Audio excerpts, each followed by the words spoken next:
Okay, so example number 9. Let us consider example 2 in section 3.3. That is the cost of 2 pencils and 3 erasers is rupees 9 and the cost of 4 pencils and 6 erasers is rupees 18. Find the cost of each pencil and each eraser. अब आपको बेटा याद होगा हम लोगों ने जब graph पढ़े थे, जब हमने ग्राफ बनाए भी थे इसी चैप्टर के अंदर, तो ये क्वेश्चन वहाँ पे ऑलरेडी आ चुका है एंड उसी क्वेश्चन को इन्होंने दोबारा दिया है कि अब हम इसको ग्राफिकल मेथड से नहीं अलजेब्रिक मेथड से सॉल्व करना चाहेंगे। ठीक है, तो अभी अपन ऑब्जर्व करेंगे कि है ना इसका आंसर क्या है और इसका आंसर काफी यूनिक सा आएगा निकल के। चेक करना क्या अलग है इस क्वेश्चन के अंदर भी आपको पता पड़ जाएगा।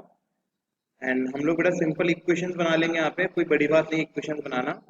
इसमें आपको basically cost of each pencil and each eraser निकालना है ना, तो उनकी कॉस्ट को एक्स या वाई मान लो एंड इक्वेशंस ऑलरेडी फ्रेम्ड है हमारे पास, तो मैं डायरेक्टली इसकी इक्वेशन लिख रहा हूँ। 2 पेंसिल और 3 इरेजर की कॉस्ट देखेंगे रुपीज 9, तो बेसिकली एक इक्वेशन आपकी 2x plus 3y is equal to 9 and फिर 4 पेंसिल और 6 इरेजर की कॉस्ट दे रखी है 18 रुपए, मतलब 4x प्लस 6y आपको दे रखा है 18 के ऊपर।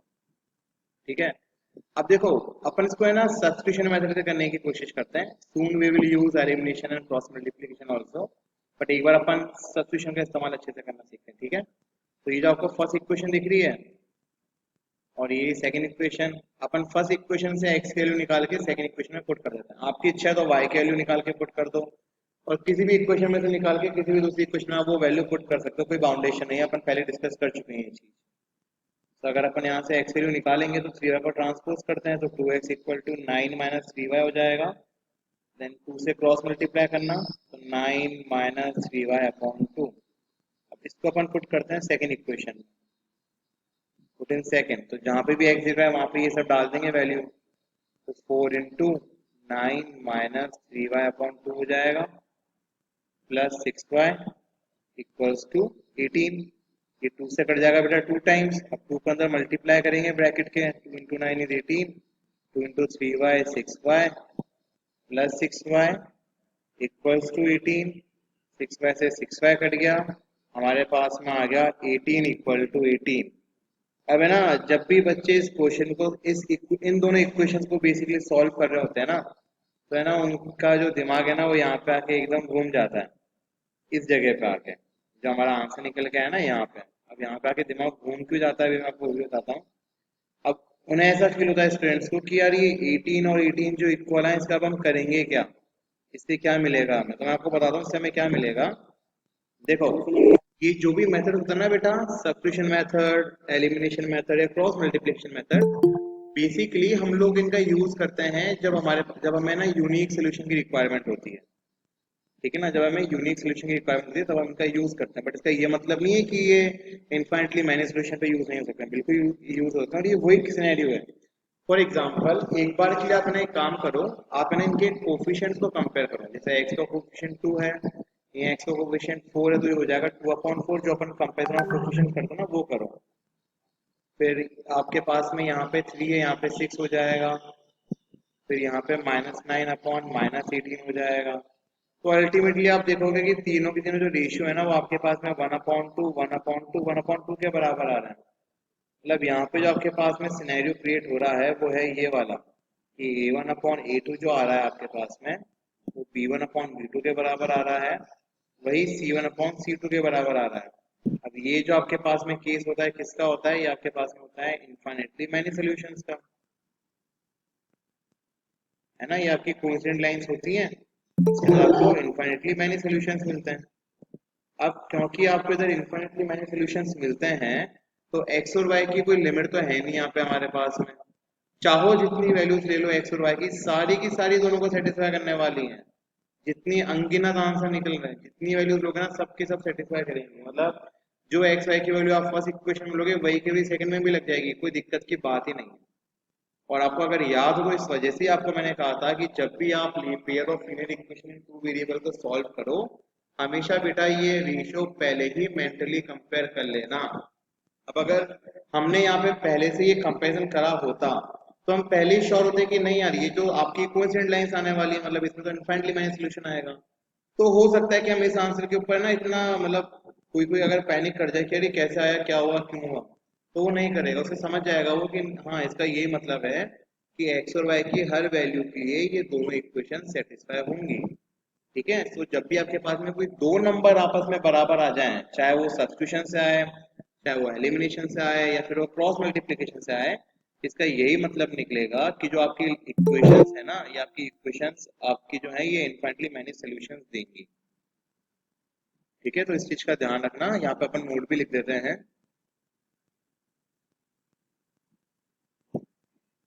therefore 2x plus 3y equal to 9 and 4x plus 6y equal to 18 will have all values of x and y as common solution। ये बेटा इस चीज का मतलब होता है जब भी आपके पास में कोई नंबर दूसरे नंबर के बराबर आ जाएगा, चाहे फिर वो सब्स्टिट्यूशन से आए चाहे फिर वो एलिमिनेशन से आए, बट ये कंडीशन होनी चाहिए। ऐसा मत कर देना कि 1 = 2 आ रहा है तो कह रहे हो कि अरे वाह इनफाइनाइटली मैनी सॉल्यूशन, नहीं ये नहीं होता, ये गलत चीज हो जाती है। सिर्फ कब करना है आपको ये, जब दो सेम नंबर आपस में इक्वल है तो वही इक्वल माने जाते हैं, अलग अलग नंबर को इक्वल मत कर देना, ठीक है ना, इतना खुद पे भरोसा रखना।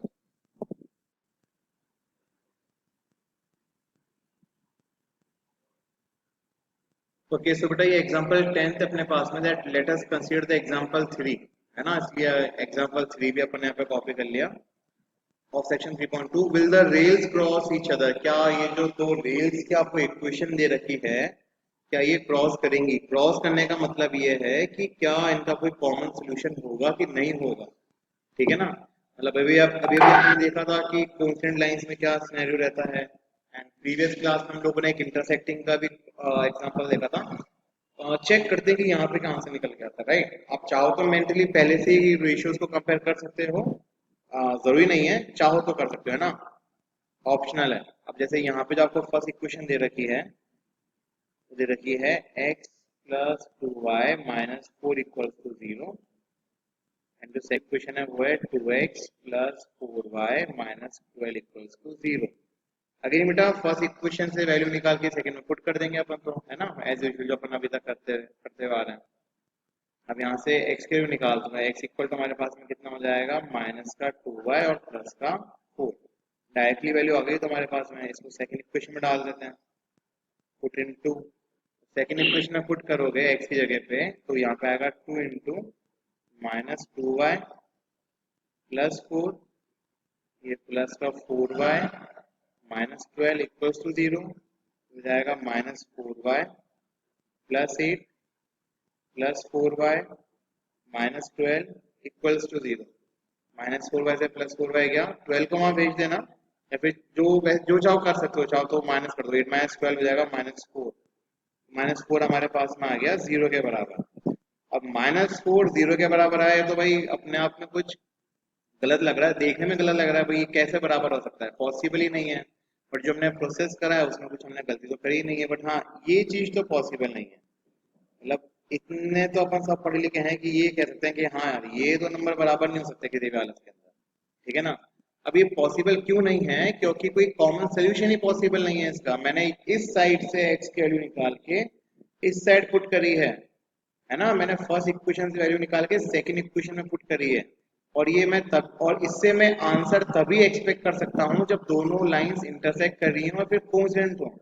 अगर दोनों लाइंस कभी इंटरसेक्ट ही नहीं करने वाली, ना ये कोइंसिडेंट होने वाली हैं, तो फिर मैं एक्सपेक्ट नहीं कर सकता कि पहले वाली से वैल्यू निकाल के दूसरी में डालने से मुझे कुछ कॉमन सोल्यूशन मिले, चांस ही नहीं है दूर दूर तक।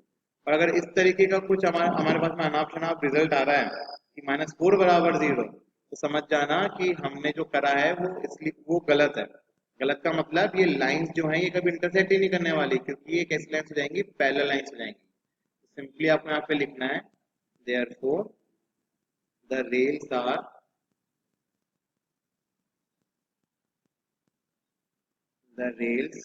are parallel and will never intersect each other. ठीक है, ना तो कभी इंटरसेक्ट करेंगी और ये आपकी इस लाइन से पैरेलल लाइन से। तो इस तरीके के अगर कभी रिजल्ट मिले ना तो ऐसे अचंभित मत होना भयंकर वाले, समझ जाना कि हाँ इसका क्या रीजन हो सकता है और इससे क्या आंसर हमें ना प्रेडिक्ट कर सकते हैं। ठीक है, ओके सो एक्सरसाइज 3.3 हम डाउट्स ले रहे हैं। ठीक है, solve the following pair of linear equations by the substitution method. ये रहा आपका फोर्थ पार्ट। ठीक है, सो मैक्सिमम आप लोगों ने फोर्थ पार्ट के लिए बोला है and the reason behind this कि डेसिमल दिखा इसमें आपको, क्या ये डेसिमल आ गया आपको दिक्कत हो जाएगी, बट ऐसा कुछ नहीं है, ये उतना ही आसान है जितना बाकी सारे क्वेश्चन हैं। ठीक है, तो अगर हम अपन इसकी इक्वेशन यहाँ लिख दें, जैसे यहाँ पे आपके पास में 0.2x plus 0.3y equals to 1, आपके पास में यहाँ पे 0.4x plus 0.5y equals to 2.3। तो ज़्यादा डिफिकल्ट नहीं है। आपको अगर डेसिमल रिमूव करना तो डेसिमल रिमूव कर दो आराम से। यहाँ पे डेसिमल रिमूव करोगे तो नीचे 10 आएगा। सेम चीज यहाँ पे भी होने वाली है और ये चीज यहाँ पे भी होगी, है ना। अब देखो लेफ्ट हैंड साइड से आपका 1/10 कॉमन आ रहा है। अभी यूं मत करना कि 10 से 10 कैंसिल आउट कर दो, बीच में आप प्लस है, दो टर्म्स है, कैंसिल आउट नहीं हो सकती चीजें। अक्रॉस द इक्वलिटी चीजें तभी कैंसिल आउट होती हैं जब दोनों तरफ वो मल्टीप्लाई में रहती है ना, ध्यान रखना। जैसे यहाँ से आपने अगर 1/10 कॉमन ले लिया तब अंदर आपके पास में बच जाएगा 2x plus 3y equals to में 13/10। अब आपका 10 कैंसिल आउट होता है, ध्यान रखना। तो equation will become 2x plus 3y equals to 13। इसको मैं फर्स्ट मार्क कर देता हूँ। सेम चीज बेटा आपकी यहाँ पे भी हो सकती है, डेसिमल आराम से रिमूव करना। ये आपका हो जाएगा 4x/10 plus 5y/10 equals to 23/10। Again बेटा यहाँ से 1/10 कॉमन लोगे और वो कैंसिल आउट होगा, तो मैं डायरेक्टली इस बार इक्वेशन लिख रहा हूँ। आपके पास में इक्वेशन क्या फ्रेम हो जाएगी, 4x plus 5y is equal to 23। Equation number 2। अब वही चीज करनी जो अभी अपन ने एग्जांपल में लिखी थी, किसी भी एक इक्वेशन से x या y की वैल्यू निकाल के उसी इक्वेशन में पुट कर देना। उसे अपन अब करने वाले हैं। मैं यहाँ से x की वैल्यू निकाल लेता हूँ, तो आपके पास हो जाएगा 2x is equal to 3y को ट्रांसपोज करेंगे तो 13 माइनस 3y। अब 2 से क्रॉस मल्टीप्लाई कर देंगे तो हो जाएगा 13 माइनस 3y अपॉन 2। इसको अपन पुट करते हैं सेकेंड इक्वेशन के अंदर।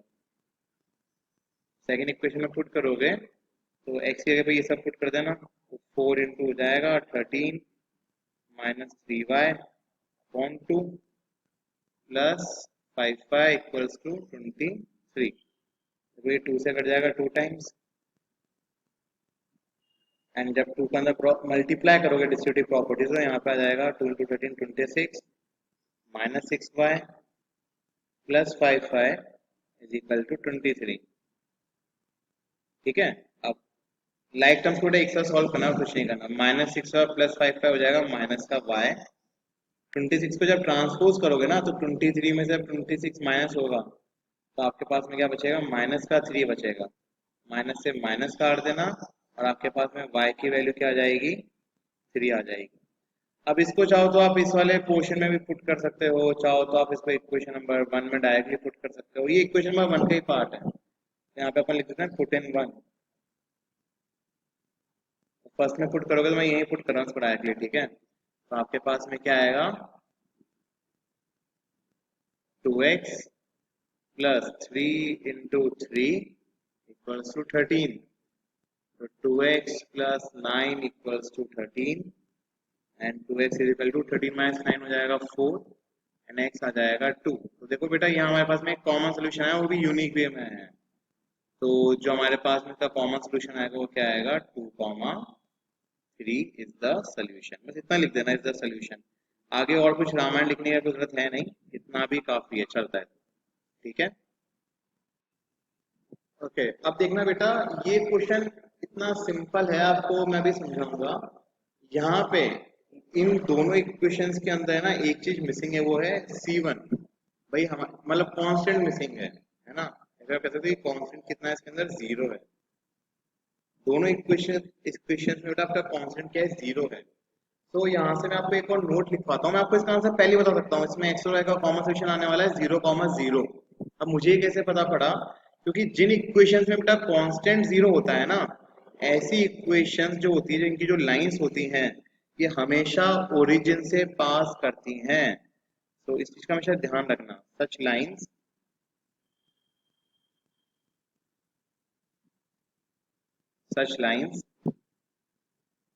pass through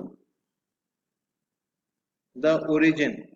ऐसी लाइन बेटा हमेशा ओरिजिन से पास करती हैं, तो अगर ये कोइंसिडेंट लाइंस नहीं है तो इनका कॉमन सोल्यूशन 0,0 ही आने वाला है। खैर देखने से पता पड़ भी रहा है कि कोइंसिडेंट लाइंस तो नहीं है, तो इसका आंसर देखना कॉमन सोल्यूशन 0,0 आएगा। अभी चेक भी कर लेते हैं परफॉर्म करके कि सही है कि गलत है। जैसे हमारे पास में फर्स्ट इक्वेशन है ना, वो है √2x plus √3y equals to 0, and हमारे पास में सेकेंड इक्वेशन है √3x minus √8y equals to 0। अब बेटा फर्स्ट इक्वेशन से ट्रांसपोज करना किसी भी एक वेरिएबल को, यहाँ पे √2x इक्वल टू कितना हो जाएगा, माइनस का √3y, और x हमारे पास में हो जाएगा माइनस का √3/2, y साइड में लिख दिया अपन ने। अब इस वैल्यू को अपन पुट कर देते हैं सेकेंड इक्वेशन के अंदर, पुट इन 2, मेरी इक्वेशन नंबर 1, मेरी इक्वेशन नंबर 2। सेकेंड इक्वेशन में पुट करेंगे तो जहाँ पे भी x दिख रहा है वहाँ वैल्यू डाल देना, √3 तो इधर है ही, यहाँ पे आ जाएगा माइनस का √3/√2 इंटू y माइनस का √8y इक्वल्स टू 0।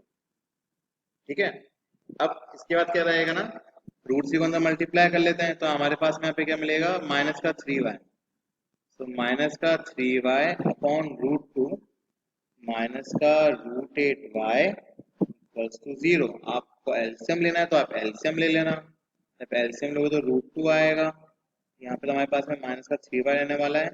अब √8 इंटू √2 हो जाएगा √16, और √16 क्या होता है हमारे पास में, 4 होता है।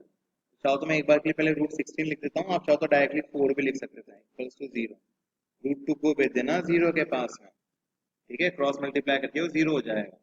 बचेगा क्या, माइनस 3y माइनस का 4y इक्वल्स टू 0, या फिर आप कह सकते हो माइनस 7y इक्वल्स टू 0, या फिर आप कह सकते हो y इक्वल्स टू 0, है ना, माइनस 7 को भी क्रॉस मल्टीप्लाई कर देना, y 0 आ गया। आप इसको इक्वेशन नंबर 1 के अंदर पुट कर देते हैं, तो जब आप इसको इक्वेशन नंबर 1 में पुट करोगे तो चेक करना वहां पे आंसर क्या निकल के आता है।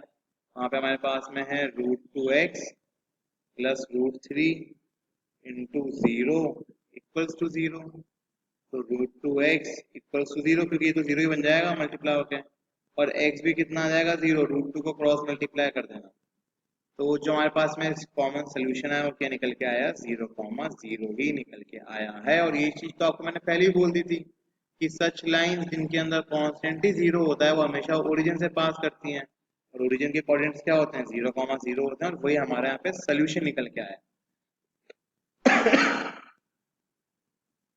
इस क्वेश्चन का पर्पस है ना बेटा सिर्फ यही नहीं था इसको सॉल्व करवाना, इस क्वेश्चन का ये भी पर्पस था कि आपको पता पड़े कि जब आपके पास में इस तरह की लाइंस आती हैं तो वो ओरिजिन से भी पास होती हैं। जैसे मान लो आपके इसमें 1 मार्क्स का क्वेश्चन आ गया और उसमें ना आपको ऐसी लाइंस दे दी कुछ जिसमें बहुत ही अनशंट वैल्यूज लिखी हुई हैं लेकिन उसमें कांस्टेंट नहीं है, फिर आपसे पूछ लें कि भाई बताओ कि ये लाइंस कहाँ से पास होंगी, एक पर्टिकुलर पॉइंट बताओ, तो है ना कुछ बच्चे पॉइंट निकालने बैठेंगे तो वो बस टाइम वेस्ट कराने के लिए है। जिस बच्चे को ये पता होगा कि यार अगर कांस्टेंट 0 है तो लाइन तो ओरिजिन से पास होगी, तो वो तुरंत अपना आंसर ओरिजिन पे टिक कर देगा या फिर उसको लिख देगा वहां पे वो बच्चा।